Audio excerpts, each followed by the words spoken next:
Oh my! It's a huge Aztec army! They're invading! Hey, I'm Dan Adams, Editor-in-Chief of IGN PC, and we're here to talk about Black and White 2 today, the sequel to one of the biggest games to be released a couple of years back. One of the great things about this sequel is that it definitely has more focus than the original did. So players who thought that the first one kind of rambled a little bit will definitely have a much more straightforward shot at getting to places they want to go. But first off, the first thing you notice with this is that the graphics and personality are just way better than it was in the first one. I mean, the graphics have been upped in scale so much. There's so many new little tweaks. The water looks fantastic. The islands look great. All of the animations on everything are just top-notch, so you get that level of personality that's pretty fantastic. All the creatures look great. The people, you know, they react better, all that kind of stuff. But along with the focus, there's still going to be plenty of side quests to do. You're not going to get quite as many of them per island, but you will be able to see the little silver scrolls, so you can go and click on those and get new quests. Like the little bit that we've had to play so far, there was a barrel throwing quest, so it kind of teaches you also how to toss things around for later in the game. And there's also quests that have to do with night and day, because you can actually change the night and day by clicking on the sky and kind of rotating the clock. So one of these quests that we saw, you actually change it to night, and then the quest actually pops up so you can click on it. Of course, the big thing with Black and White has always been the moral choice, and that's a big thing with Peter Molyneux and Lionhead Games in general. So really, you're going to have to decide, do I want to be an evil guy and attack all the time, or do I want to be a good guy and just help my civilization grow up into something spectacular? And you start this off, and start, in fact, the whole game off by selecting a creature. There they are. Wonderful, aren't they? Each of the 4 creatures that you get to select, you'll see them in the video right here, are, you know, they have different personality types that you can choose from. And, you know, depending on, you know, what creature you pick, it's going to be easier to go one way or the other. But it's your job to help them grow in life. So you can smack them around or pet them, and, you know, they'll grow based on how you treat them and what you teach them to do. So you can teach them to get stronger by picking up a tree and telling them to work out, so they'll sit there and pump iron for a little bit. Which will also help them lose weight. But if they go and eat too much, as you'll see in my fat wolf here, he just gets all hunched over and nasty looking and, you know, just eats constantly.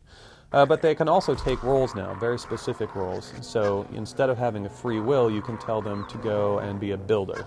So they'll just sit there and construct buildings the whole time in the radius where you sit them. Same thing with the soldier. You can tell them to be a soldier. And eventually, if you leave them in like that too long, they'll completely lose their free will and turn into kind of an automaton. Eventually, you'll need these creatures also to fight other creatures if you do pick the war route, because creatures are very powerful, and when you get them to fight soldiers, they just annihilate the little guys. So you're going to need your creature to go up and fight. You just have to make sure that he's actually more powerful than the other creature, because they'll get killed, like my wolf did. Okay, so after you select your creature, you actually can do a couple of different things. You can go on the nice, happy god building route, or you can go on the I'm an angry god, destroy everything route.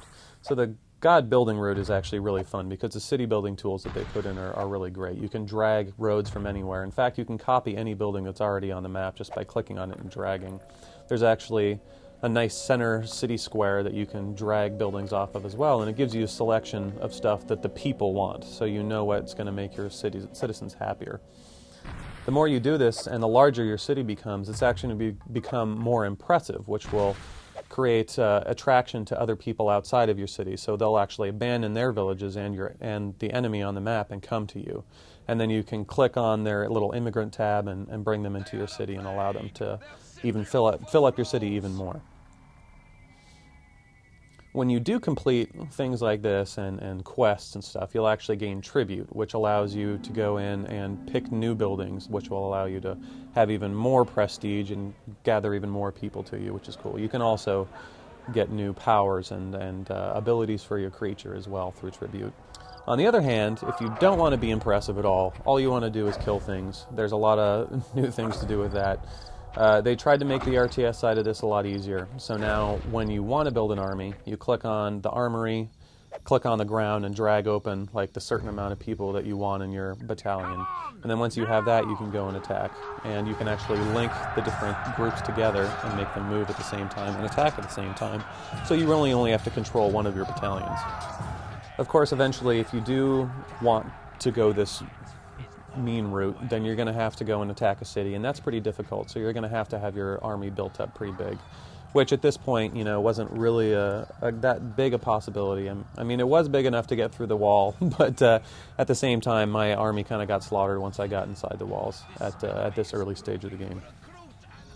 So Black and White 2 is looking really good. Of course, all we've seen is the first 4 levels, so we're really looking forward to seeing even more of the game. So we can actually see how far down the moral paths we can go and see how big we can get our creature and how mean or how good we can get him. Look for Black and White 2 to hit stores in October.